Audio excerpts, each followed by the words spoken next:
government. All right. Ooh, got it. Okay. You're being recorded, everybody, in case you hadn't gotten that. Okay. Just here we are, over 101 years of, well, 102 years, I guess, of where we have, as women and led organization, nonpartisan organization, continue to encourage informed and active participation in our government, all levels of government. We thank our volunteers who stepped forward. They did the homework, they did the research to enable this presentation. And I want to thank all of you in our community for making this possible. I'd like to some housekeeping details. Please remember that your questions are to be asked in the chat. We have reserved some time for questions at the very end, but we have someone watching the chat in case any questions should arise. It makes more sense to answer at the time that it is being asked. And so there'll be somebody monitoring that. We'll be sending a follow-up email this week, so please don't go crazy trying to write everything down. You'll get an email that has all the list of all the references and resources that we have. We will mention in this presentation. You will also get a link to the YouTube, which will be a video of tonight's presentation. The League has been following the redistricting process throughout the state, in the county, here in Alameda, and in Oakland. And as a follow-up program, we would be very happy to come and make tailored presentations to your group, your organization. Just reach back to us, email us at action@lwvo.org to request such a presentation. At this point, it'd be my pleasure very much to turn it over to Gail to initiate, and let's get going. Thank you. Okay, thank you, everyone. Let me just start to share the slideshow that we've prepared for you. And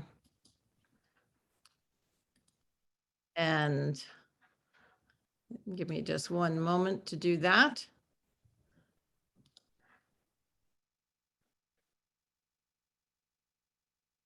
There we go. Can I have confirmation that the slideshow is up? It's up. Yes, it's up. Okay, thank you very much.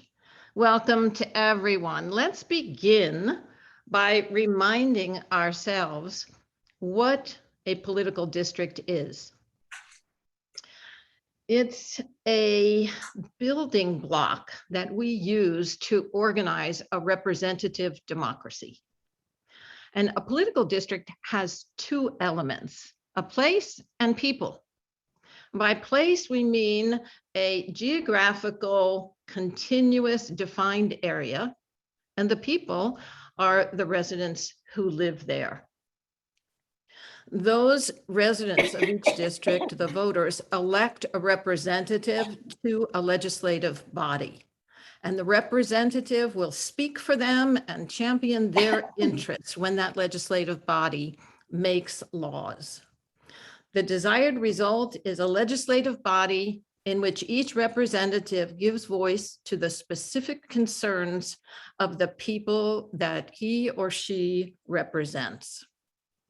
Let's take a look at a couple of examples. Sorry, there we go. This first example I'm giving is of the city of Oakland, and I'm very aware that we're lucky enough to have people from beyond the borders of Oakland. So we've chosen the city of Oakland just as an example so that you can see how a city might be districted. In the case of Oakland, our 7 districts are color-coded. And if you're a resident in one or another of these districts, you are electing someone to the Oakland City Council as your representative. Now, we have the distinctive situation in Oakland that our city council boundaries are also our school district boundaries. So if you're living in a district of Oakland, you're also electing someone to the Oakland Unified School Board. Second example is going to come from the county of Alameda. So now you're looking at a map of Alameda County, and those of us who live within these boundaries belong to one of the 5 districts that make up Alameda County. You live in one, and that means that you are represented by someone on the Alameda County Board of Supervisors, who is elected by the people who live in your district. Final example, because this process of electing representatives happens at every level at which we have representative government. So these 2 maps just give you a sense of how the entire state of California is districted. And you belong to a district from which you elect someone to the California Assembly. You also belong to a district from which you elect someone to represent you in the California Senate. However, the reason I've gone through this basic concept of a district and of some of the levels at which we have current districts outlined is simply to orient us. What we need to realize is that we are at an inflection point where we are resetting all of these lines. You might say that the district lines at every level are reaching their sell-by date. In other words, we are recounting, rethinking, and redrawing district lines. We're not tinkering around the edges, nor are we bound by the existing lines in drawing the new lines. There are rules for the process, and my colleagues in the rest of this presentation are going to explain those rules to you. And very importantly, help you understand why your participation is critical to provide the information about what communities of interest should be kept intact within district lines so that your political power is preserved. Helen Hutchison is going to take over our presentation from here. Okay. Thanks, Gail. So I'm going to talk about some of the logistics, what we do, why we do it, how we do it. And so, yeah, so how does redistricting work? The census is the data that starts it all. There are some legal requirements, and then the final ingredient is a public input. And using those 3 ingredients, the decision makers, and that varies by level of government, draw new district maps. The census data gives us the information we need to reestablish equal population in districts. So part of our requirement is that we need to have equal population. And because we move and people are born, people die, we over 10 years, districts have become unequal.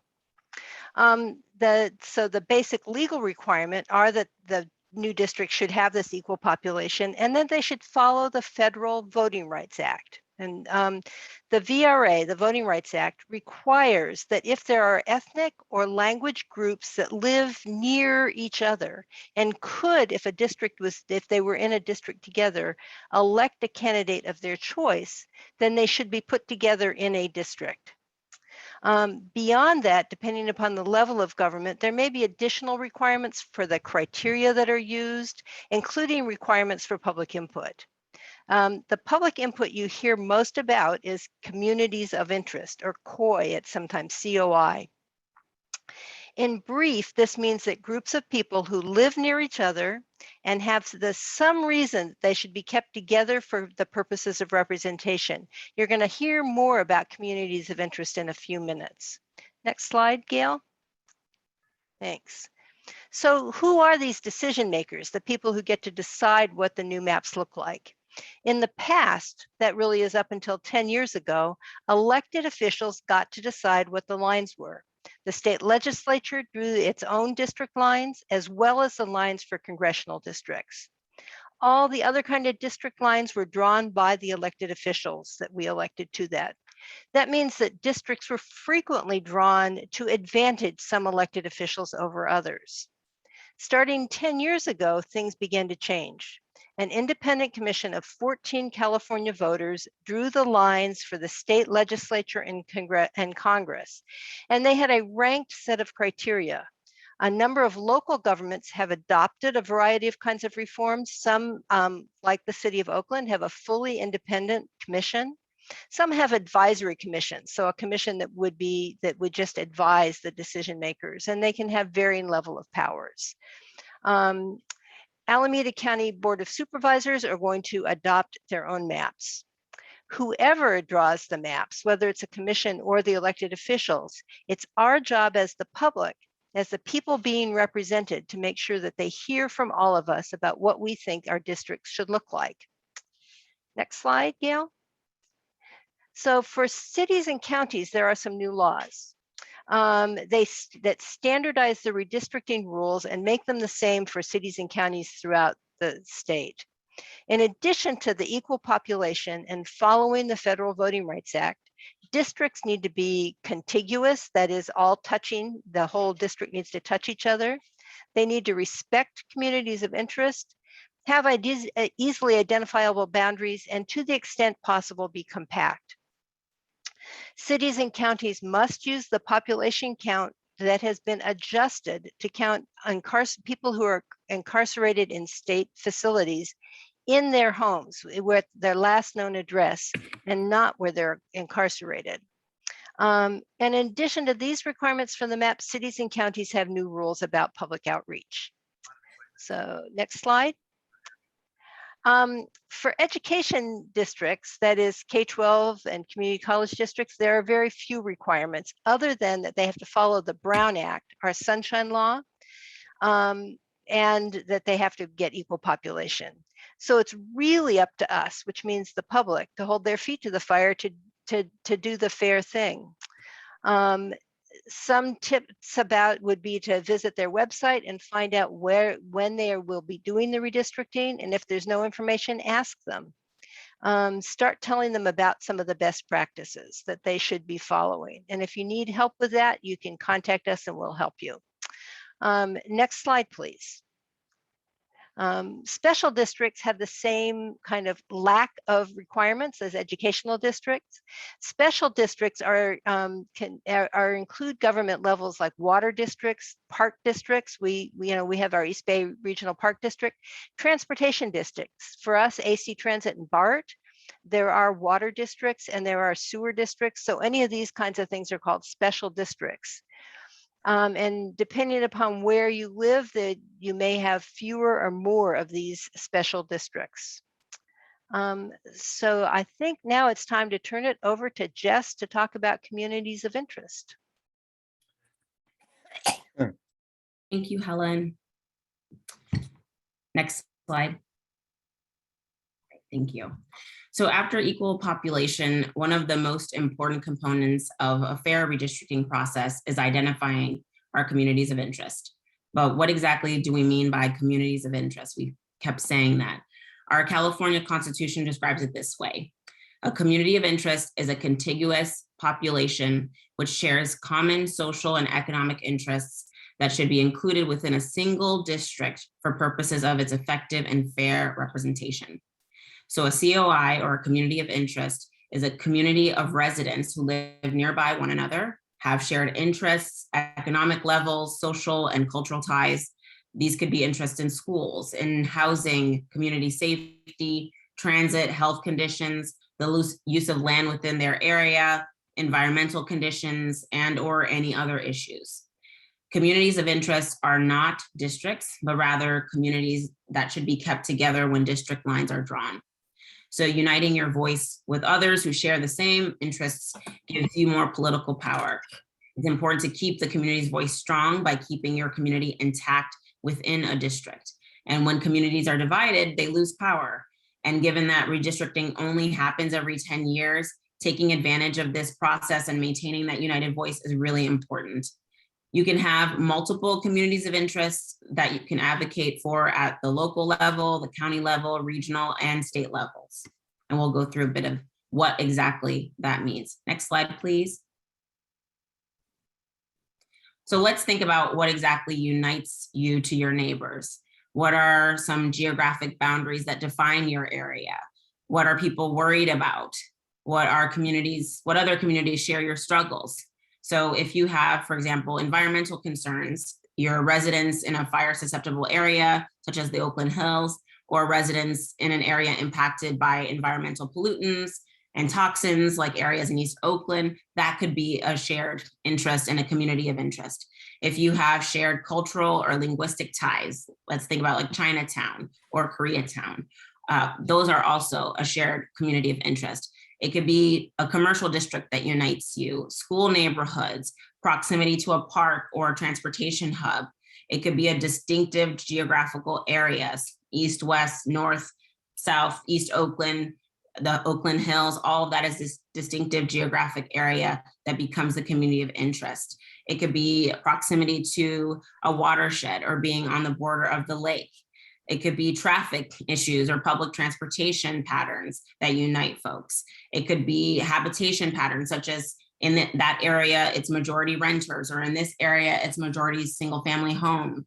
That also can unite folks. So lots of different things can unite a group of residents, but you should not feel limited to one particular thing being just one singular community of interest. You can have multiple across a distinctive area. Next slide.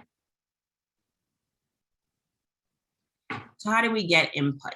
How do we tell the people we'll be drawing the maps about our communities? We have two ways to do that.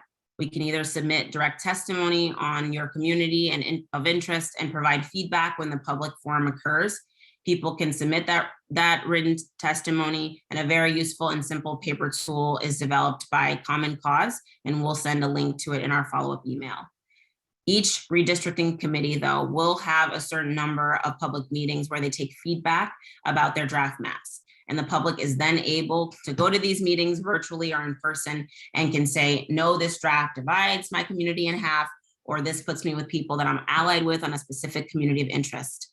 And you can have that way to kind of give what exactly you think this map does or does not do for your concerns. So look for the public meetings where they'll be unveiling the draft maps, and Cynthia will speak a bit more in detail about that in a moment. Next slide. What does this mean for our communities to be respected and empowered by district maps? In order to really get through this, I want to go through a case study and get an example that demonstrates how the lines can be drawn to disempower a community or empower a community. Berryessa, in this example, is a neighborhood within the city of San Jose. It's not huge. It's somewhere in the ballpark around 40,000 people. Someone who isn't from that area wouldn't necessarily even notice it on a map. But there are connected business interests and socioeconomic characteristics of Berryessa. Over half of Berryessa's population is Asian American and Pacific Islander with shared common interests and needs. The picture that you see is what happened in 2001 redistricting process. Berryessa ended up being split among 4 assembly districts. So think about a neighborhood of 40,000 people, which isn't much, and how much power would they have if they were able to target their efforts to one elected official as opposed to having to be split across 4 different representatives. When a community is divided like this, it can be hard to have a specific need like arise and be prioritized when the majority of the population is split across districts. What if there was a disaster in an affected part of this area? Would there be aid available? Would it have to flow through 4 different districts or 4 different offices in order for something to be done? So remember, after this was set, they had to deal with this for 10 years of this arrangement across 4 districts. Next slide. But happily, the Berryessa community didn't have to experience a disaster to motivate them to speak up. The 2000 arrangement was not okay with many people. So in 2011, the community advocated to the State Redistricting Commission, asking that their neighborhood be kept intact. They also asked to be kept with the communities in Milpitas, Fremont, and Newark due to their shared interests. Community members explained that they're connected more broadly to areas in other cities. There's a freeway system that connects these communities, and they've got common industries and a shared economy. They also asked to be kept along the lines of Alameda and Santa Clara.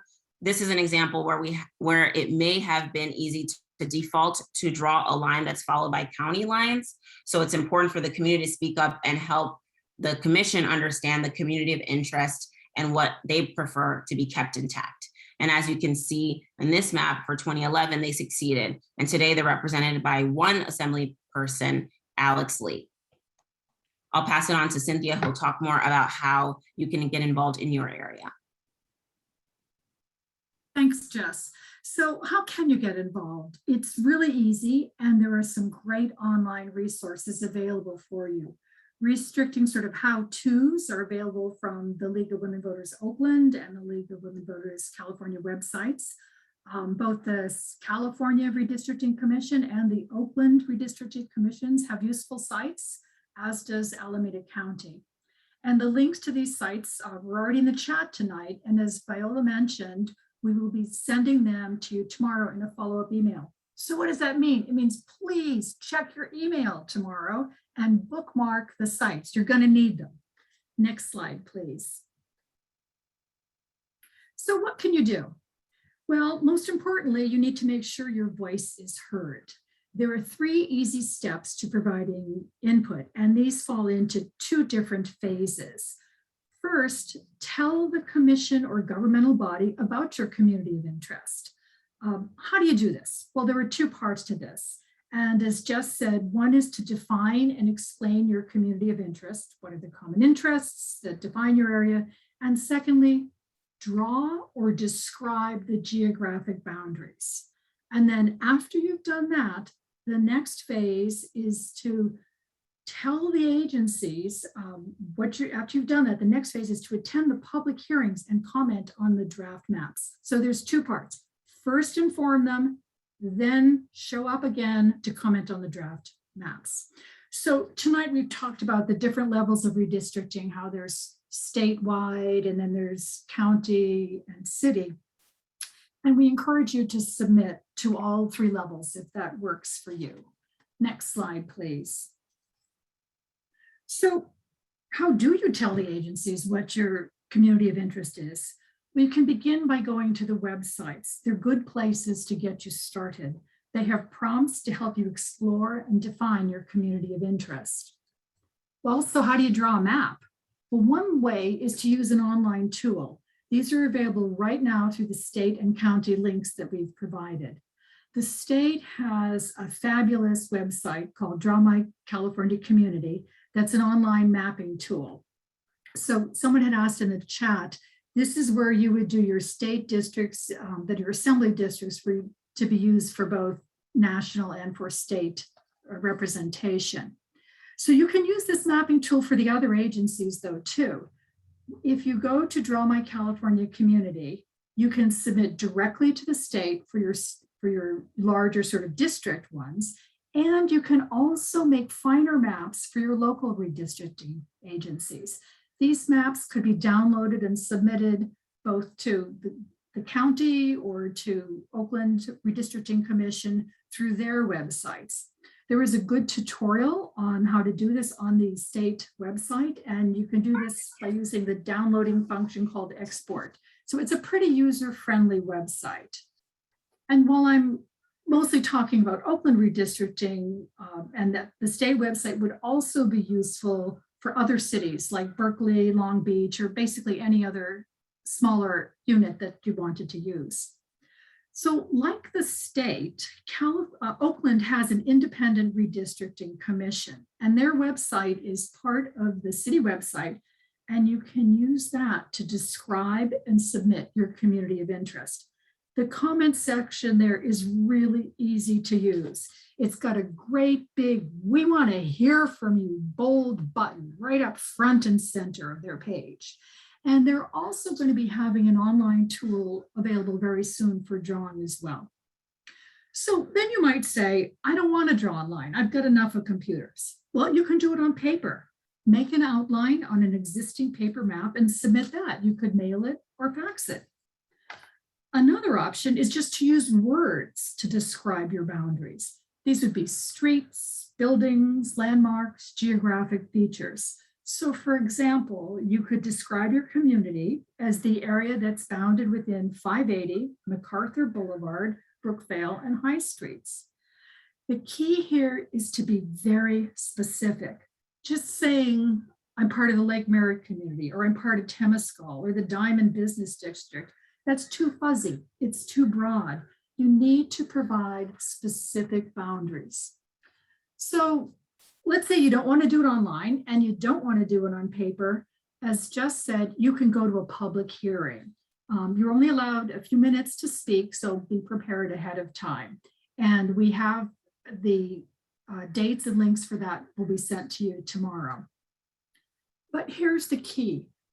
Whatever method you use, you need to have both parts. The part that links the members of your community and where the boundaries are. The commissioners and the Board of Supervisors need both pieces in order to take action for you. So one advantage, however, of submitting online is that it's set up to collect both pieces. So now I know I've made this sound like it's one person and it's mostly online, but it doesn't have to be. You don't have to do it alone. You can get together with others in your community of interest or neighborhood group and speak up. You could send a letter with these two parts on your behalf to your behalf of your organization. There are also local events that can help you. There'll be an assistance program at the Hayward Main Library this Wednesday from 2 to 5, where they're going to be offering in-person help in submitting a community of interest map to the county or the state. Another group called All on the Line is organizing a virtual house party for this Friday night from 5 to 7:30, where they're going to walk you through how to use the state tool. So there are lots of ways to do this. Next slide, please. So here are the timelines for action. You can see that Oakland is on the top, the Oakland redistricting, and Alameda County is on the bottom. This is the time to be engaged, okay? Right now, Oakland's Redistricting Commission and the County Board of Supervisors are taking input on communities of interest and mapping. So it could, as I said, it could be public hearings, could be online, could be through the mail, faxed. And these dates and times of the hearings are listed on this slide. The redistricting consultants for these different organizations are drafting the maps right now. So they're using the new census data, but for these to be really useful and really representative, they need our input. So next month, the draft maps will be presented and we need to show up again. This is the second phase for your action. These draft maps are not final. We need to pay attention. Check out the draft maps and speak up if they divide your community of interest. We just have November and very early December to provide input on the draft maps. They'll then be approved in December and used in 2022 for upcoming elections. So next year here in Oakland, we have elections for the mayor, for district seats 2, 4, 6, and 8. And then of course there's the state primary in June. So all of these things are moving very quickly.